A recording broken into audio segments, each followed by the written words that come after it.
का जो हमला है, इस हमले के पीछे क्या कारण है और ईरान कैसे इतना तेजी से जवाब दे पा रहा है, और ईरान को ये लोग जो वेनेजुएला समझे थे वो वेनेजुएला नहीं निकला, और हमें ईरान, इजराइल और अमेरिका को बैलेंस बना के रखना बड़ा इंपॉर्टेंट हो जाता है क्योंकि तीनों हमारे एलाइज हैं सब यहाँ पर। देखिए ये सारा झगड़ा जो है ना वो अमीर बनने का है कि हम कैसे अमीर हो। सोचिए कि दुनिया सांस लेती है और सांस बनाने का कंट्रोल आपके पास हो जाए। सोचिए कि अगर दुनिया पानी पीती है और केवल पानी आप बनाए तो आप दुनिया के कितने रईस इंसान होंगे। तो अमेरिका यही चाहता है। टेक्नोलॉजी अमेरिका के पास है। आज सोशल मीडिया देखिए, गूगल देखिए, फेसबुक देखिए, ट्विटर देखिए, इंस्टा देखिए, सारा अमेरिका के पास है। तो जो दुनिया यूज करती है वो अमेरिका कंट्रोल करता है। टेक्नोलॉजी अमेरिका कंट्रोल करता है, हथियार अमेरिका कंट्रोल करता है। एक और चीज है जो पूरी दुनिया यूज करती है वो पेट्रोलियम पूरी दुनिया यूज करती है। इसे समुद्र या जमीन से निकाला जाता है। आज देखिए पूरी दुनिया में जितनी जहाजें उड़ रही हैं ये पूरी फ्यूल यूज करती है और ये बहुत ज्यादा फ्यूल यूज करते हैं सब। दुनिया में जितने भी ट्रेनें चल रही हैं, सड़कों पे गाड़ियां चल रही हैं, ये सारे फ्यूल से यूज करते हैं। सोचिए अगर इस पे कंट्रोल जिस देश का हो जाएगा वो देश कितना अमीर हो जाएगा। अमेरिका इसी तेल पे कंट्रोल करना चाहता है। जो भी तेल उत्पादक वाले देश है उनको ये मार के खत्म कर देगा या तो उनके तेल पे अपना कंट्रोल करेगा। देखिए कैसे लीबिया मार के वहां का तेल ले गया, सीरिया मार के वहां का तेल ले गया, इराक मार के वहां का ले गया, अभी इराक का है। बाकी जो अरब देश है जो अमेरिका से नहीं लड़ सकते वो जी हजूर में, जैसे कैसे छक्का मारा जाता है, चौका मारा जाता है तो चीयर गर्ल्स होते हैं, ऐसे ऐसे नाचता है। बाकी अरब देशों को उसी टाइप का बना दिया है वहां पे, इससे ज्यादा कुछ नहीं। तो अमेरिका तेल पे कंट्रोल करता है। इसके अलावा आप तेल का पैसा अमेरिका को रुपया में नहीं दे सकते। अगर जिस दिन रुपया में दिए उस दिन हमला कर देगा। आपको पैसा डॉलर में देना है। अब ये डॉलर खरीदना पड़ेगा आपको अमेरिका से। सपोज कीजिए कि अगर हम लोग ऐसा मैंडेटरी हो जाए कि हम जो भी अंतर्राष्ट्रीय व्यापार करेंगे वो पाकिस्तानी मुद्रा में करना पड़ेगा, तो हमें पाकिस्तान के आगे झुक जाना पड़ेगा क्योंकि मुद्रा वो कंट्रोल कर रहा है। अगर हमें दुनिया में ऐसा रूल हो जाए कि कोई भी दुनिया अगर कोई भी व्यापार करती है, सिंगापुर रूस से खरीदे, जापान चाइना से खरीदे, जर्मनी अमेरिका से खरीदे, दुनिया में कोई खरीदे, लेकिन जो ट्रांजेक्शन होगा वो रुपया में होगा, तो हम कितने अमीर हो जाएंगे। तो अमेरिका ये दो नीति अपनाता है कि पेट्रोल हमसे खरीदो और पैसा तुम्हारे बाप देंगे, डॉलर में देंगे। दुनिया का कोई भी देश डॉलर में ही देता है। हम लोग भी पेट्रोल का भुगतान डॉलर में ही करते हैं। रसिया से खरीदते थे तो अमेरिका ने मना कर दिया, वहां हम लोग रूबल दे सकते थे वहां पर। तो अमेरिका बस इसी पे कंट्रोल करना चाहता है। इसके लिए अमेरिका ने दुनिया का कोई भी देश अगर अमेरिका के हिसाब से पेट्रोल नहीं दिया या उसके डॉलर को मानने से इनकार कर दिया तो अमेरिका उसे मार देता है। चाहे वो सद्दाम हुसैन हो, इन पे झूठा आरोप लगाया कि परमाणु बम है, लेकिन कोई परमाणु बम नहीं था, मार दिया। मुअम्मर गद्दाफी के खिलाफ इसने प्रोटेस्ट कराया, यहीं की पब्लिक को उग्र कराया, फिर सोशल मीडिया इसके कंट्रोल में है, मीडिया कंट्रोल में, इनको निपटा दिया। बशर अल असद को निपटा दिया। मादुरो को वेनेजुएला से रात 2 बजे इनको इनकी पत्नी सहित किडनैप करके उठा के ले गए। चलो दुनिया देख रही है, कुछ नहीं कर सकती कि खामेनेई साहब को घरे में उड़ा दिया यहाँ पे। जबकि आप गौर करके देखिएगा अमेरिका ने जब जापान पे परमाणु बम पटका था तो वो टोक्यो पे नहीं गिराया था, उसने नागासाकी और हिरोशिमा पे गिराया था ताकि बातचीत का रास्ता बदले। लेकिन ट्रंप पागल है, वो कोई बातचीत का रास्ता नहीं देता है दुनिया में। लेकिन 2 लोग को देखिएगा बहुत बहादुरी से लड़े, एक जेलेंस्की और एक खामेनी। ये दोनों लोगों ने अमेरिका ने रूस से, इन्होंने जेलेंस्की नहीं डरा, अमेरिका ने कहा कि हट जाओ वरना मारे जाओगे, कहा मरना मंजूर है लेकिन लड़ेंगे। वैसे ही खामेनी को, इनको भी कहा गया कि इनके कमांडरों ने क्या बंकर में चले जाइए। इनका कहना था कि हम पूरे 9 करोड़ से ज्यादा, जो लगभग 9 से 12 करोड़ के आसपास ईरानी हैं, उन सबको पहले बंकर में रखो, अगर वो सुरक्षित होंगे तब जाएंगे, नहीं तो हम मरना कबूल करते हैं। तो ये 2 नेता हैं जिन्होंने यहाँ पे, हालांकि इन लोगों ने भी अमेरिका के सामने नहीं झुके थे, सबका हाल वही कर दिया अमेरिका। हम कुछ नहीं कर सकते, शक्तिशाली के आगे सबको झुकना पड़ता है। अमेरिका ने मानवता की सारी हद पार कर दिया। उसने कहा ईरान में महिलाओं की सुरक्षा जरूरी है, महिलाओं के लिए स्वतंत्रता जरूरी है, और गर्ल्स स्कूल के ऊपर बम मार दिया। इतनी लड़कियां मर गई, जो जेनेवा कन्वेंशन का खुला उल्लंघन है। लेकिन अगर हम लोग कश्मीर मांगने लगे तो हमारे ऊपर नियम कानून आ जाता है, वर्ल्ड सैंक्शन आ जाते हैं, लेकिन इन पे नहीं लगता है। इसने पूरे टॉप लीडरशिप को ही मार दिया एक मिसाइल झटके में। और सबसे टाइमिंग का गड़बड़ी क्या है, अगर ये हमला 2 महीना पहले होता तो ईरान की जनता सड़कों पे थी अपने ही सरकार के खिलाफ, लेकिन ईरान ने उस समय विद्रोह को दबा दिया था। अभी क्या है कि रमजान का महीना है और इस समय एक धार्मिक लीडर को मारना, जिनका भारत से बड़ा अच्छा संबंध है, नरेंद्र मोदी गए हुए थे, आप देखेंगे ये प्राइम मिनिस्टर है वहां की ईरान की, इनका हेलीकॉप्टर दुर्घटना हो गया था क्योंकि हेलीकॉप्टर दूसरे देश का था, इनका नहीं था, और इनको अमेरिका ने मिसाइल से मार दिया। ईरान की एक परंपरा है, कोई भी देश जाता है वो प्रधानमंत्री से मिलता है, उनके जो सुप्रीम लीडर है उनसे नहीं मिलता है। ये सुप्रीम लीडर उन्हीं से मिलते हैं जिनसे देश का अच्छा संबंध होता है। हमारा ईरान से अच्छा संबंध है, हमारा अमेरिका से भी अच्छा संबंध है, इजराइल से भी है यहाँ पे। तो इनका हेलीकॉप्टर अपना नहीं था तो क्रैश कर गया। हालांकि हमारे प्रधानमंत्री को भी सब चीजों पर ध्यान देना पड़ेगा। हमारे यहाँ पे भी हेलीकॉप्टर और जहाज अमेरिका का ही, इसलिए ज्यादा हम अमेरिका से कड़बड़ कड़बड़ करेंगे ना, कुछ इधर उधर कर देगा वहां पे, इसलिए उसका कोई भरोसा नहीं। तो रमजान के महीने में खमैनी साहब की हत्या वैसा ही है जैसे क्रिसमस के टाइम पे कोई पोप की हत्या कर दे। तो एक धार्मिक जो होता है चीजों का वो एक अलग लेवल चला गया है। अब यहाँ पे ना दोनों लड़ रहे हैं सब। अब ईरान को दिख रहा है कि भाई इजराइल एंटीसेप्टर मिसाइलें रखा है, वहां पहुंचना थोड़ा मुश्किल है, अमेरिका पहुंचना और मुश्किल है। तो ईरान ने क्या किया, अगल बगल के जितने पड़ोसी देश थे जो अमेरिका और इजराइल का साथ देते थे उन पे अंधाधुन मारना चालू किया। दुबई जो कहते थे हबीबी कम टू दुबई, मारा दुबई एयरपोर्ट पे। भारत का एक ज्योतिषी दुबई एयरपोर्ट पे फंस गए थे अभी कि भैया ज्योतिष लोग फंस गए, ये तो अलग बात हो गया है। इन लोगों को तो सारी चीजें पहले से पता रहती है। लेकिन दुबई में एक चीज क्या अच्छा लगा, दुबई पे जब हमले हो रहे थे, उसके होटल्स वगैरह गिर रहे थे, तो दुबई के जो किंग है उन्होंने कहा कि कोई होटल वाला अपने मेहमान को निकालेगा नहीं और ना ही उनसे पैसे लेंगे, जो वो खाने पीने का ऑर्डर करे आप उन्हें खिलाइए। जब ये डिस्प्यूट खत्म हो जाएगा, युद्ध खत्म हो जाएगा, तो जितने मेहमानों का पैसा होगा उसको सरकार देगी। ये दुबई का था। इंडिया आते हैं। इंडिया में जब पहलगाम पर हमला हुआ था, ये बहन इनके सामने इनके हस्बैंड को गोली मार दिया गया, धर्म पूछ के मारा गया था। जब ये हमला हो रहा था तो लोग कश्मीर छोड़ के जाना चाह रहे थे। उस समय इंडिगो, एयर इंडिया ये सब अपने टिकट को 10 गुना महंगा कर दिए। जो टिकट 5,000 का था वो 60,000 हो गया। अंतर देख रहे हैं दोनों देशों में। यहाँ पर गवर्नमेंट रेगुलेट नहीं कर रही है, वहां गवर्नमेंट रेगुलेट कर रही है। ईरान जो अपने पड़ोसी देश और इजराइल अमेरिका पे हमला कर रहा है, उसमें ईरान सबसे ज्यादा कॉस्ट इफेक्टिव खेल रहा है पैसे पर, क्योंकि ईरान जो मिसाइल मार रहा है वो महज 18 लाख की है। जो उसका ड्रोन है कामाकाजी ड्रोन, शाहिद ड्रोन, वो केवल 18 लाख का है और वो धड़ाधड़ बन जाता है। दिन में 10 बना देते हैं वो लोग। तो शाहिद ड्रोन बनाना आसान है और फटाफट बन जाता है। यहाँ पे 1 महीने में ये लोग 1000 ड्रोन बना देते हैं। जबकि उसे काउंटर करने के लिए जो मिसाइल अमेरिका छोड़ रहा है, काउंटर मिसाइल, पैट्रियट मिसाइल या थर्ड मिसाइल, वो 36 करोड़ की है। और इसके अलावे अमेरिका के पास इस मिसाइलों की बहुत भारी कमी है, क्योंकि ये मिसाइलें साल में 600 से 800 मिसाइल ही बना सकते हैं। ये साल में जितनी मिसाइल बनाएंगे वो महीने में उतना ड्रोन बना देगा। इनका 36 करोड़ जा रहा है, उसका 18 लाख जा रहा है। इसके अलावे अमेरिका के ज्यादातर एयर डिफेंस गजा की लड़ाई में इजराइल को बचाने में खर्च हो गए। इसके अलावे यूक्रेन लड़ाई में यूक्रेन को देने में खर्च हो गए जो रूस से। तो अभी उसके पास स्टॉक पाइल की कमी है। और साथ ही ईरान है, इतना प्रेसिजन हमला कर रहा है। ये इतना बड़ा इसका नेवल बेस का ड्रोन था जो बैलिस्टिक मिसाइलों को रोक सकता था, पता कर लेता था पहले, जिससे कि काउंटर करना इजी उड़ा दिया यहाँ पे। उसका ये 5000 से किलोमीटर से ज्यादा निगरानी रखने वाला ये रडार था, जिसकी कीमत 7000 करोड़ से ज्यादा थी। अभी की इसकी कीमत लगभग 10,000 करोड़ है, लेकिन जब ये लगा था तो 7000 करोड़ का है। उसको मार के गिराया ये 18 लाख से। इससे अमेरिका की घनघोर बेइज्जती, एकदम गाढ़ा बेइज्जती। अमेरिका कहता हमारा डिफेंस बहुत तगड़ा है, हम लोग को बहुत महंगा महंगा हथियार चिपकाता है, जबकि हमारा 80% से ज्यादा हथियार रसिया लेवल का है, रसिया का बना हुआ है। वो सस्ते भी होते हैं, रिलायबल भी होते हैं। तो अमेरिका को इस बार इसने बहुत बढ़िया से धो दिया यहाँ पर। अब ईरान ने क्या किया, यहां से एशिया का 80% तेल यहीं से जाता है। ये पतले रास्ता को कहते हैं हॉर्मुज। यहां पर ईरान ने क्या किया, यहां से कोई तेल टैंकर को जाने ही नहीं दे रहा है, क्योंकि चीन इसका खुल के मदद किया है। तो चीन के टैंकर को जाने दिया है, पाकिस्तान के टैंकर को जाने दिया है, कुछ टैंकरों को जाने दिया, मेनली चीन के टैंकरों को जाने दिया। यहाँ पे इस बैला को पूछता कौन। ईरान क्या कर रहा है, यहाँ पे जितनी भी ऑयल टैंकर जा रही हैं उनका जीपीएस या तो उनका जीपीएस ब्लॉक कर दे रहा है या इंटरनेट स्पूफिंग कर दे रहा है। उनको पता ही नहीं चल रहा है, वो गोल गोल घूमने लग रहे हैं। जैसे आप जब आसमान या समुद्र में रहते हैं तो उसमें दाहिने भाई कुछ समझ में नहीं आता, चारों नीला नीला दिखता है, हमारा जीपीएस ही बताता है। तो उन्हें जाना है, आगे बोल देता है बाहर जाने के लिए। तो यहाँ से जहाजें ब्लॉक हो गई हैं, जिस वजह से पूरी दुनिया में एनर्जी शॉर्टेज देखा जा रहा है। और यूरोप वगैरह में 50% से ज्यादा ऑयल और गैसेस के प्राइस बढ़ गए हैं। अब हमारे लिए भी ये दिक्कत है, क्योंकि हमारे पास स्ट्रेटेजिक रिजर्व जो है वो केवल 45 दिन का है। यानी अगर हमारे पास जो बाहर से फ्यूल लगाना बंद कर दे तो 45 दिन में हमारे यहाँ की पूरी पेट्रोल बंद हो जाएगी। तो सड़कों पे जितनी गाड़ियां देख रहे हैं ना, कश्मीर से कन्याकुमारी तक ठप, हवाई जहाज ठप, ट्रेन ठप। तो पेट्रोलियम बहुत जरूरी है, हमारे पास केवल 45 दिन का है। और अमेरिका ने जब इसने बैन लगाया हॉर्मुज जल संधि पे, तो हमारे यहाँ तेल के प्राइसेस बढ़ गए। अब यहाँ अमेरिका ने भारत को बड़ा बेइज्जती वाला शब्द बोल दिया।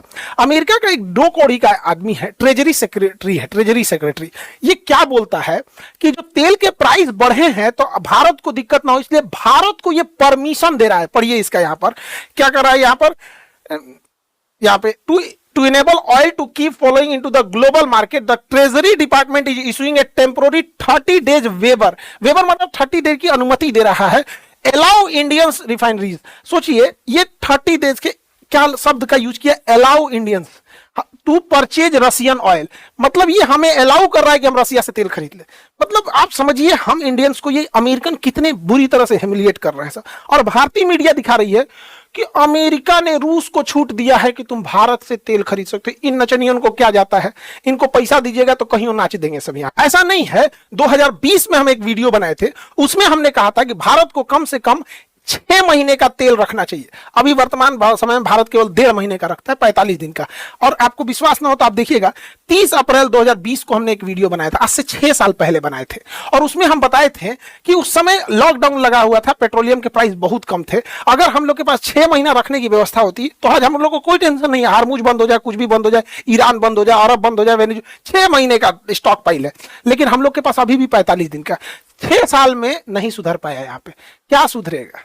देखिए, अमेरिका के पास और इजराइल के पास फायर पावर तो बहुत ज्यादा है। वो सीरिया को निपटा दिए, इराक को निपटा दिए, अफगानिस्तान को निपटा दिए। तो अगर वो चाहें तो अमेरिका ईरान को भी आराम से निपटा सकता है, उसके पास टेक्नोलॉजी की कोई कमी नहीं। लेकिन अगर ईरान ज्यादा दिन, केवल 30 दिन इस युद्ध को खींच ले गया ना, तो इन लोग के पास पूरा एयर डिफेंस बहुत शॉर्टेज आ जाएगा। और 100% यहां नहीं ना लगा सकते, फिर उधर रूस चढ़ जाएगा, वहां पे यूक्रेन पिटाने लगेगा यहाँ, तो ये लंबा खींच देगा। लेकिन अगर ईरान ध्वस्त हुआ तो ये लोग ईरान की धज्जी उड़ा देंगे, उसको तहस नहस कर देंगे ईरान को, जैसे अफगानिस्तान को किए, सीरिया को किए, इराक को किए। हमें क्या दिक्कत हुआ देखते चलिए एक एक करके।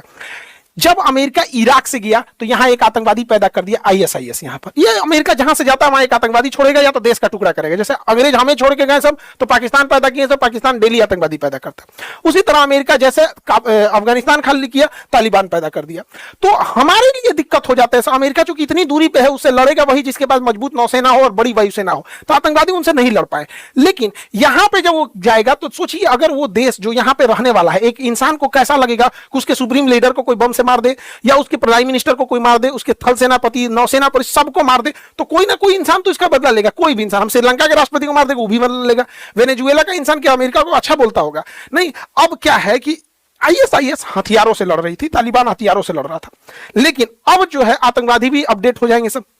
कोई ऐसा केमिकल बना दे जो गाड़ियों के धुआं में डाल दे, गाड़ियों की टंकी में वहां पेट्रोल के साथ धुआं लेके उड़ जाए, पूरे मोहल्ला साफ कर दे सब। सोच रहा यूरेनियम अगर उनके हाथ में लग गया तो यूरेनियम को अगर वो नदी, नहर या कहीं डाल दे और वो खेती में आ जाए तो लाखों लाख लोग को मार सकता है। कोई बायोकेमिकल हथियार बना ले, जैसे इबोला, कोरोना, इस टाइप के। तो अब आतंकवादी पहले हथियार उठाते थे। जैसे जैसे सेना और ये चीजें एडवांस होंगी, जैसे हम हथियार थे तो आतंकवादियों के पास भी हथियार था, अब हमारे पास ड्रोन है तो आतंकवादियों के पास भी ड्रोन होगा। तो अमेरिका पूरी दुनिया में तांडव मचाएगा और हम लोग को भुगतना पड़ेगा। अफगानिस्तान में मारा, वहां तालिबान आ गया, सब हमारा पूरा किया करा है वहां चीज। हमने वहां संसद भवन बनाया था, हॉस्पिटल बनाए थे, डैम बनाए थे, बिजली घर बनाए थे, सड़कें बनाए, सब तहस नहस कर दिया अमेरिका वहां से। ईरान कुछ दिन के अंदर ये जो इंटरनेट केबल है, ये इंटरनेट केबल को अगर समुद्र से काट देगा ना तो बहुत भारी नुकसान हो जाएगा, इंटरनेट स्लो डाउन हो जाएगा। लेकिन युद्ध किस पैमाने पर जाएगा किसी को नहीं पता चलता है। लेकिन ईरान जो है, ईरान के ऊपर ना एक अलग डिजाइन का एक मनोवैज्ञानिक दबाव बना रहा है सब। कह रहा है कि ईरान में महिलाओं की स्थिति ठीक नहीं है, महिलाओं की स्थिति ठीक नहीं है। ईरान के ऊपर महिलाओं की स्थिति पे आरोप कौन लगाए? एप्स्टीन फाइल में उघारे घूमने वाला सब। एप्स्टीन फाइल में छोटी छोटी 3-3 साल की लड़कियों का रेप करने वाले, उनके प्राइवेट पार्ट में कोल्ड ड्रिंक पी के बता हुआ बोतल डाल के उसको मार डालने वाले, ये एप्स्टीन फाइल वाले लड़कियों को काट के खाते थे। पिज्जा का मतलब होता था छोटी उम्र की लड़कियां, जो 4 साल 5 साल की लड़कियां जिनका रेप करना होता था, ये लोग बोलते थे पिज्जा आ गया है। तो ये लोग ईरान में महिलाओं के ऊपर उंगली उठा रहे हैं, जबकि वहां लिटरेसी रेशियो 90% है। एजुकेशन के मामले में 90% लिटरेसी रेशियो। इनका कहना है अमेरिका वालों को कि यहां इनके ऊपर हिजाब ठीक नहीं है।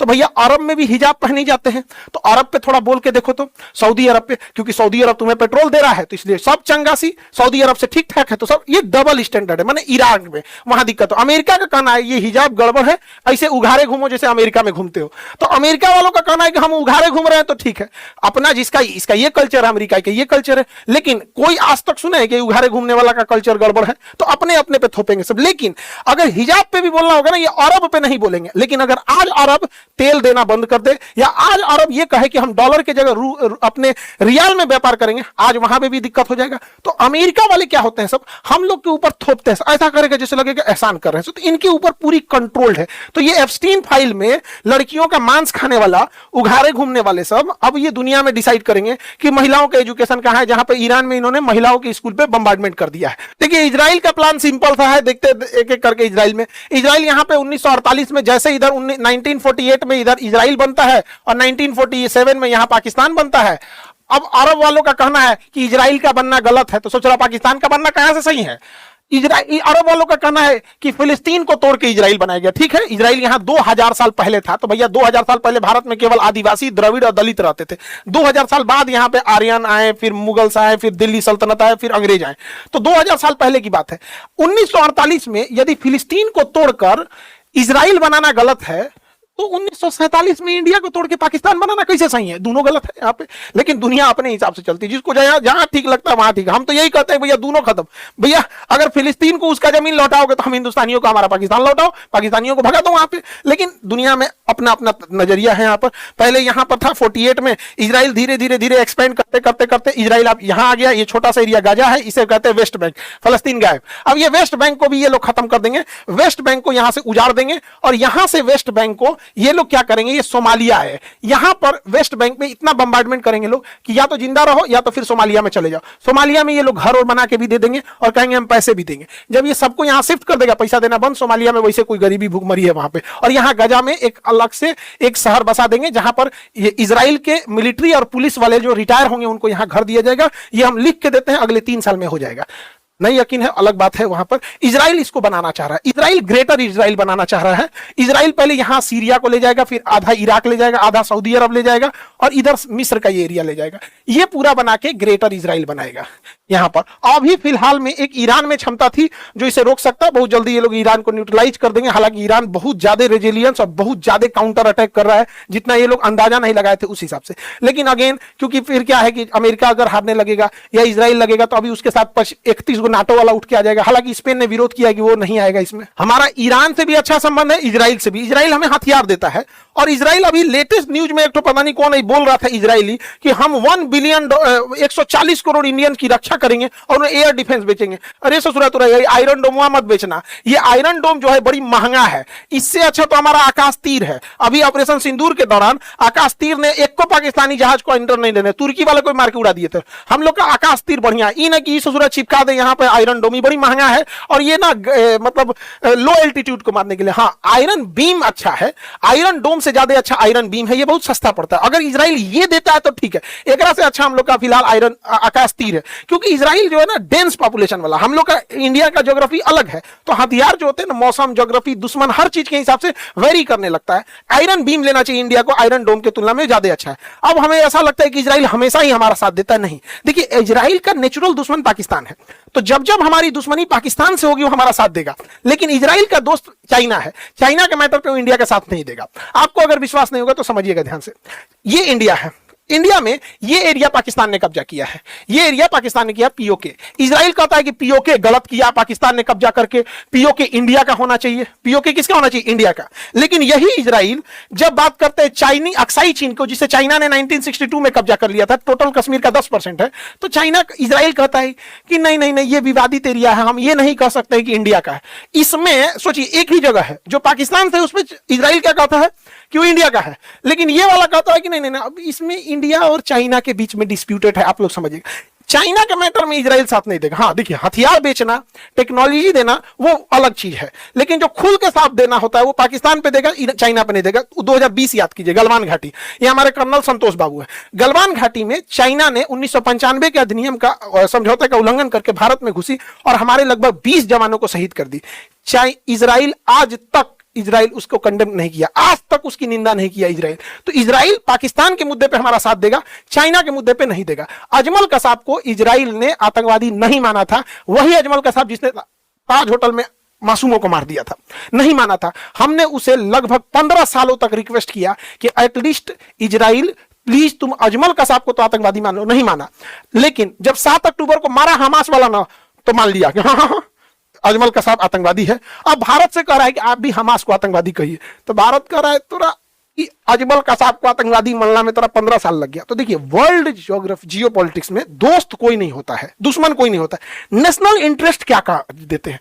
वही इजराइल पाकिस्तान के मैटर पे हम भारत के साथ है, लेकिन चाइना के मैटर पे मोय मोय कर देता है। आपको हम एग्जांपल दे दिए, आपको विश्वास नहीं होगा, आप देखिएगा। वो अक्साई चीन को भारत का हिस्सा ना मान के विवादित क्षेत्र मानता है। ये सबका अपना अपना है। हम भी इजराइल को ये कहते हैं कि फिलिस्तीन और इजराइल दुई राष्ट्र होने चाहिए, तो सबका अपना अपना है। कोई इंटरनेशनल रिलेशन में कोई परमानेंट दोस्त और कोई परमानेंट दुश्मन नहीं होता है। ईरान ने भी भारत को चाबहार बंदरगाह दिया था। चाबहार बंदरगाह ईरान ने चाइना से लड़ के दिया था। चाइना कह रहा था कि चाबहार बंदरगाह भारत को मत दो, चाबहार बंदरगाह लेकिन भारत को उसने दिया। देखिए चाबहार बंदरगाह जो है वो ईरान के पास है, ये ईरान के पास। हमारे पास चाबहार बंदरगाह आने से हम ईरान के रास्ते अफगानिस्तान में, सेंट्रल एशिया में, रूस में और कहीं भी जा सकते हैं। चाइना कह रहा था कि ये चाबहार मत दो, क्योंकि चाइना का यहां सैन्य अड्डा है ग्वादर में, तो हम लोग चाबहार से ग्वादर पे भी रख सकते हैं। तो इजराइल ने चाइना की बात नहीं मानी, इजराइल ने पाकिस्तान की बात नहीं मानी, लेकिन भारत को यह चाबहार बंदरगाह दिया। भारत ने इसे विकसित भी किया। अमेरिका अभी इस पे बम मार दिया यहां पर। तो ईरान जो था हमसे अच्छी दोस्ती थी, हालांकि इजराइल की भी है, अमेरिका से भी है यहां पर, लेकिन उसने चाइना को भी मना करके दिया था और ये हीरा मंडी के दलाल को भी दिया था। ये हीरा मंडी वाला भी बोला था, हीरा मंडी का दलाल, कि चाबहार बंदरगाह भारत को नहीं, लेकिन बावजूद ईरान ने हमारा साथ दिया था। हालांकि अगर आप ऑपरेशन सिंदूर में देखिएगा तो सबसे ज्यादा पीठ पर छुरा मारा है अमेरिका ने।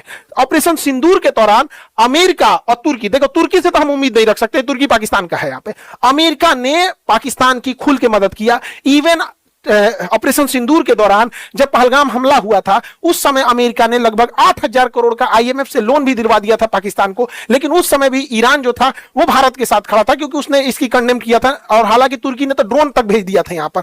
एक ऑपरेशन मिलान में अभी क्या अमेरिका ना भारत को बड़ा ह्यूमिलिएट करता है। देखिए, और ये ऑपरेशन सिंदूर के दौरान पाकिस्तान को मदद भी कर रहा था, और अभी मिलान एक्सरसाइज हुआ था तो ईरान के मेहमान आए थे हमारे यहाँ विशाखापट्टनम में, और विशाखापट्टनम में भाग लिए थे हमारे रक्षा मंत्री भी थे। इसकी जहाज जब लौट रही थी तो इसके यहां पे अमेरिका की पनडुब्बी इंतजार कर रही थी। जैसे ये श्रीलंका के कोस्ट के पास आई, इसके मार के गिरा दिया गया। इस जहाज को मार के गिरा दिया गया। अब हिंद महासागर को भारत कहता है कि I am the guardian of the Indian ocean. तो अमेरिका ये दिखा रहा था कि तुम्हारे नाक के नीचे मार देंगे। हालांकि अमेरिका चाहता तो इसे जाने भी दे सकता था और ये अरब सागर में मारता, लेकिन वो जानबूझ के हिंद महासागर में मारा, जबकि वो हमारा गेस्ट था। तो वर्ल्ड इस बात को कह रही है कि भैया तुमने तो भारत से दोस्ती का ख्याल नहीं रखा। अमेरिका से दोस्ती केवल हम निभाएंगे जब मन तुमको टैरिफ लगाओगे, जब मन तुम सामान बंद कर दोगे, जब मन तुम वीजा बढ़ा दोगे, जब मन तुम मुझे इसको वीजा देना होगा दोगे, तुम हमें छूट दोगे ईरान से तेल खरीदे कि नहीं खरीदे, तुम डिसाइड करोगे हमको कि हम रूस से खरीदे कि नहीं खरीदे। अच्छा, भारत उसको इंडिया में इंडियन रुपीज में पैसा नहीं दे सकता, डॉलर में देगा। तो अमेरिका ने जितना हम लोग को खंजर मारा है ना, उतना कोई नहीं मारा। मजबूरी ये है कि हमारी टेक्नोलॉजी अमेरिका पे डिपेंडेंट है, ये बहुत गड़बड़ हो जाता है। ईरान से भी हमारा ठीक अच्छा संबंध है। ईरान ने 2-3 जगह ईरान का विवादास्पद है, जैसे सीएए, एनआरसी और 370 पे ईरान से बयान आया था कि अल्पसंख्यकों का भारत सरकार ध्यान रखेगी। तो भारत सरकार ने कहा था कि हमारा आंतरिक मामला है। बाकी 90% मामलों पे ईरान ने हमारा साथ दिया था। सबसे बड़ा साथ दिया था कश्मीर के मुद्दे पर 1994 में। पूरे ओआईसी के 56 देश जो थे, 57 देश एक साथ आ गए थे और ये रिजोल्यूशन पास कर रहे थे कि पीओके और कश्मीर पाकिस्तान का हिस्सा है। ईरान सारे मुस्लिम देशों से लड़ गया और कहा कि नहीं, कश्मीर और पीओके कंप्लीट इंडिया का हिस्सा है। तो हम लोग की दोस्ती अच्छी चलती है। हालांकि दोनों में बीच में बैलेंस बनाना जरूरी है हम लोग के लिए, क्योंकि यहां से टेक्नोलॉजी है और यहां से हम लोग के पास एक पुराना लगभग हजारों सालों का एक रिश्ता है और पास का पड़ोसी है। अभी कई बार हाइपोथेटिकल कहते हैं लोग कि ईरान से युद्ध हो जाएगा तब कौन क्या करेगा। अरे भैया, उस तरह से रूस से भारत का युद्ध हो जाएगा तो हम क्या करेंगे? अमेरिका से युद्ध हो जाएगा, युद्ध होगा तो लड़ेंगे लोग। युद्ध में कौन किसके साथ नहीं रहेगा? यहाँ पे चाहे इजराइल हो, चाहे इंडिया, ईरान हो, चाहे अमेरिका हो, चाहे रूस हो। हमारे पहलगाम हमला हुआ था, भारत के हाथ लोगों ने भारत के साथ एकजुटता दिखाई थी। चाहे पुलवामा हमला हुआ हो या कभी भी हो, तो देश में ना हाइपोथेटिकल अलग चीज हो जाता है। हालांकि हर मामले में ऑपरेशन सिंदूर में भी इजराइल ने हमें हर तरह की जानकारी दिया था। हालांकि तुर्की, चाइना और अमेरिका ने पाकिस्तान का साथ दे दिया। देखिए, डबल स्टैंडर्ड किसे कहा जाता है, ऐसे समझिएगा। अगर कोई मक्खी चाय में गिर जाए तो हम ये चाय पिएंगे, हम ये चाय नहीं पिएंगे, हम चाय फेंक देंगे, हम चाय फेंक देंगे। लेकिन अगर वही मक्खी अगर घी में गिर जाए तो हम घी नहीं फेंकेंगे। घी महंगा है, हम नहीं फेंकेंगे। हम क्या करेंगे? मक्खी निकाल के फेंक देंगे, घी नहीं फेंकेंगे। तो हमारे डिपेंड करता है सामने वाला कितना पावरफुल है।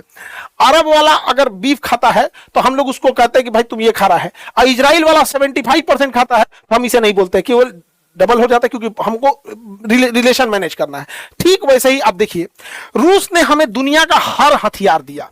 रूस ने हमें सबसे ज्यादा अगर किसी ने साथ दिया तो रूस ने साथ दिया। लेकिन आज हमने अमेरिका का साथ चुन लिया। आज हमने किसका साथ चुन लिया? अमेरिका का साथ चुन लिया। तो हम रूस से अब थोड़ा बहुत अपने रिश्ते को कम कर चुके हैं। रूस से पेट्रोल लाना कम कर दिए, उससे हथियार, हालांकि Su-57 जैसे डील हुए हैं, S-400 जैसा डील हुआ है, हालांकि हमने पूरे रिश्ते कम नहीं किए, लेकिन हर हिंदुस्तानी को ये चीज फील होता है कि अब हम लोग रूस के फेवर में ना होकर अमेरिका में हो गए। ठीक वैसे ही हम लोग के लिए ईरान और इजराइल था। तो चूंकि इजराइल के पास टेक्नोलॉजी, पैसा, ये सारी चीजें था, ईरान को इन्होंने पैसे से बहुत कमजोर कर रखा था। हालांकि हमें इन सब में बैलेंस लेके चलना है। आप गौर करके देखिएगा, इंडियन फॉरेन पॉलिसी वो रूस, अमेरिका, इजराइल, ईरान सबको बैलेंस लेके चलने का प्रयास करता है। हालांकि अमेरिका जैसा बदतमीज साथी और नालायक अगर हो जाए तो किसी भी देश के लिए अच्छी बात नहीं है। अमेरिका ने हमें बहुत ह्यूमिलिएट किया है। हम लोग की स्थिति होती थी जब हम लोग विदेशों से टक्कर लेके बात करते थे। आज से 2 साल पहले देखिएगा तो जयशंकर साहब क्या जवाब दिया करते थे, अभी थोड़ा आपको जयशंकर साहब का जवाब कम मिलेगा। अमेरिका ने हमें बहुत ह्यूमिलिएट किया, देवदास टाइप का। जैसे कहा पारो ने कहा शराब छोड़ दो, मैंने शराब छोड़ दिया। अमेरिका ने कहा रूस से तेल खरीदना छोड़ दो, हमने रूस से तेल खरीदना छोड़ दिया। अमेरिका ने कहा ईरान से गैस खरीदना छोड़ लो, हमने गैस खरीदना छोड़ दिया। अमेरिका ने कहा कि रुपया का इस्तेमाल के बदले डॉलर का इस्तेमाल करो, हमने वो भी मान लिया। सोच रहा देवदास बना के रख दिया। फॉरेन पॉलिसी में इंडिपेंडेंसी बहुत जरूरी होता है, लेकिन जब बदतमीज इंसान प्रधान राष्ट्रपति बन जाएगा, ये डोनाल्ड ट्रंप यहाँ पर, हमने क्या किया, बंदर के हाथ में उस्तूरा दे दिया, किसी को काट डालेगा। ये किसी का नहीं हो सकता। ये वही लोग हैं जो एप्स्टीन फाइल में थे। आपने गौर किया होगा अचानक से युद्ध क्यों हो गया। एप्स्टीन फाइल में इन लोग का नाम आ रहा था, इनकी बदतमीजी उजागर हो रही थी। ये 3-3, 4-4 साल की, 2-2 साल की लड़कियों का रेप किया है सब, फिर उसको मार के खाया है सब उसको। यहाँ पर एप्स्टीन फाइल को दबाने के लिए, इनकी दरिंदगी दबाने के लिए, यहां पर इतने छोटे छोटे बच्चे को ये सब सोच रहा रेप करने के लिए, और रेप करके मार के खा गया है उन सबको। ये इस लेवल के जालिम है सब। लेकिन आप देखिएगा, इनको कभी आतंकवादी या क्रिमिनल नहीं करके दिखाया जाएगा। ये अलग लेवल की इनकी ब्रांडिंग होगी। हिम्मत भी नहीं, क्योंकि दुनिया पावरफुल की ओर चली जाती है। यहाँ पे डोनाल्ड ट्रंप को लोग कहते हैं कि इजराइल का साथ देता, नहीं, इजराइल के कंट्रोल में ट्रंप आ गया है। ट्रंप का एप्स्टीन में कुछ कुछ ऐसा ऐसा फोटो, उगारे फोटो रख लिया इजराइल, कि इजराइल जहां हाथ रख रहा है वहां अमेरिका को बम मारना पड़ रहा है। देखिए नेतन्याहू बता रहे हैं यही गोली मार, तो इसी तरह मार रहा है। यहाँ पर आप देखिए, ट्रंप के हाथ, कंधे पे हाथ रखने वाला इजराइल है। यहाँ पर इस तरह से जैसे लग रहा है ट्रंप इसके अंडर में होता है। लेकिन वही ट्रंप जेलेंस्की को डांट दिया था। देखिए, जब जेलेंस्की से बात कर रहा, डांट दिया कर, तो सूट क्यों नहीं पहने, अच्छा से यहाँ पर तूने पूरा कोट वगैरह क्यों नहीं लगा रखा है। तो ये हो गया है। यहाँ पे ईरान का अंत कर दिया हम, यहाँ पे हत्या कर दिया। यहाँ पे अब बच गए एक ठो आपके पुतिन। तो पुतिन की भी हत्या ये लोग प्लान क्या कर रहा है, इन्हीं के किसी एक जनरल से करा देगा सब।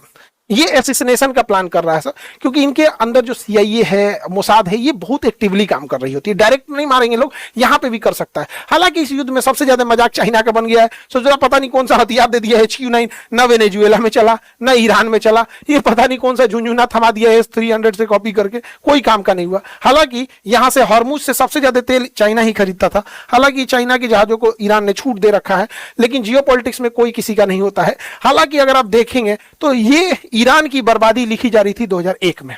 2001 में जो इसके एरियल सेफ्रॉन थे, इन्होंने मोसाद को जिम्मेदारी दी कि इजराइल के हर एक नेता पे नजर रखो और अपना इंसान प्लांट करो। तो इजराइल ने 20 साल का टाइम लिया था, 20 सालों का टाइम लिया था यहां से। तो 2001 से इन्होंने काम करना चालू किए, और 20 सालों के बाद यह हाल हो गया है कि इजराइल में किसी 3 इंसान, ईरान के अंदर किसी 3 अधिकारी को उठाइए, उसमें एक मोसाद का निकलेगा। इतने पैसे खिलाए हैं, इतने पैसे खिलाए हैं कि ईरान के चप्पे चप्पे पर इसने नजर रख लिया है, और CCTV कैमरे को पूरी तरह हाईजैक करके, और उसने पूरी टॉप लीडरशिप को मार दिया। एक्चुअल जासूसी किस पे सफल होती है, जासूसी सफल होती है किसके पास कितना पैसा है। अब ये लोग क्या करते हैं, अमेरिका का CIA और मोसाद 500 करोड़ रुपए तक ये लोग खुद से ऑफर कर देते हैं, बिना राष्ट्रपति और प्रधानमंत्री के पूछे हुए। 500 करोड़ तक ये लोग दे देते हैं। और हमारे यहाँ जासूसी में क्या है कि उतना अच्छा हमारे यहाँ सिस्टम नहीं है। आप गौर करके देखिएगा, हमारे यहाँ सब कुछ रहते हुए पुलवामा हमला हो गया। हम लोग भूल गए पुलवामा हमला, कितने शहीद हुए थे। सब कुछ रहते हुए पहलगाम में आके मार दिया सब। यहाँ पर हमारी जासूसी बहुत पिछड़ गई। इस बहन का कोई सुहाग नहीं लौटा सकता है। भूल गए होंगे लोग इसको। यहाँ पर ये टांगा वाला, इसके घर में अकेला कमाने वाला आदिल था, इसको आतंकवादियों का बंदूक छीन रहा था, इसको मार दिया। आज इसके घर में क्या दाल रोटी चल रहा होगा नहीं पता होगा, ये बहन कैसे जी रही होगी नहीं पता चल रहा होगा। सब भूल चुके हैं। एक बार हमें भी सवाल उठाना पड़ेगा। हमारे यहाँ का जासूस तो ऐसा नहीं होता है सर। हाई मोरारजी देसाई थे, इनसे 50 लाख रुपया मांगा गया था।